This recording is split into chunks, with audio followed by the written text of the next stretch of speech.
बारिश हो रही है। किश्तवाड़ के चसोती में भी भारी बारिश हो रही है। चसोती में बारिश से रेस्क्यू ऑपरेशन पर असर पड़ रहा है। रियासी के भी ज्यादातर इलाकों में बारिश हो रही है। जम्मू क्षेत्र में 48 घंटे के लिए मौसम विभाग ने अलर्ट जारी किया है। भारी बारिश के साथ बाढ़ का अलर्ट जारी किया गया है। जम्मू संभाग के सभी स्कूल आज बंद रहने के निर्देश दिए गए हैं। लोगों से नदी नालों के किनारे नहीं जाने की अपील की जा रही है। लोगों से सुरक्षित जगहों पर रहने की अपील की गई है। साथ ही साथ अगर जरूरी ना हो तो यात्रा ना करें, इस तरह के निर्देश भी दिए गए हैं।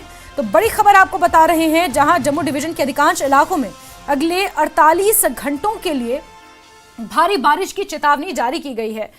साथ ही साथ चसोती में, जहां पर इस वक्त रेस्क्यू ऑपरेशन चल रहा है, किश्तवाड़ की चसोती में, वहां पर भी बारिश हो रही है, जिसकी वजह से रेस्क्यू ऑपरेशन में दिक्कतें आ रही हैं। कई लोग अभी भी लापता हैं। कई जिंदगियां मलबे की जंग अभी लड़ रही हैं। मलबे के अंदर से जिंदगी की जंग अभी भी कई लोग वहां पर लड़ रहे हैं और यही कारण है कि 5वें दिन भी रेस्क्यू ऑपरेशन जारी है। वहीं किश्तवाड़ में 5वें दिन भी रेस्क्यू ऑपरेशन जारी है। दो तस्वीरें आपको दिखा रहे हैं, जहां एक तरफ रियासी में बारिश हो रही है और इसी तरह जम्मू डिवीजन के अधिकांश इलाकों में भारी बारिश की चेतावनी अगले 48 घंटों के लिए जारी की गई है। किश्तवाड़ की चसोती में भी बारिश का सिलसिला जारी है और यहां पर भी रेस्क्यू ऑपरेशन में थोड़ी दिक्कतें इस बारिश की वजह से देखने को मिल रही हैं।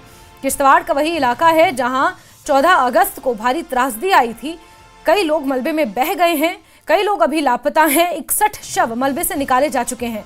तो वहीं रियासी की तस्वीरें भी आपको दिखा रहे हैं, जहां बारिश का सिलसिला जारी है और इसी तरह जम्मू के अधिकांश इलाकों में अब तक बारिश की चेतावनी जारी की गई है। अगले 48 घंटे के लिए बारिश की चेतावनी जारी की गई है और अब तक कई इलाकों में बारिश का सिलसिला शुरू भी हो चुका है।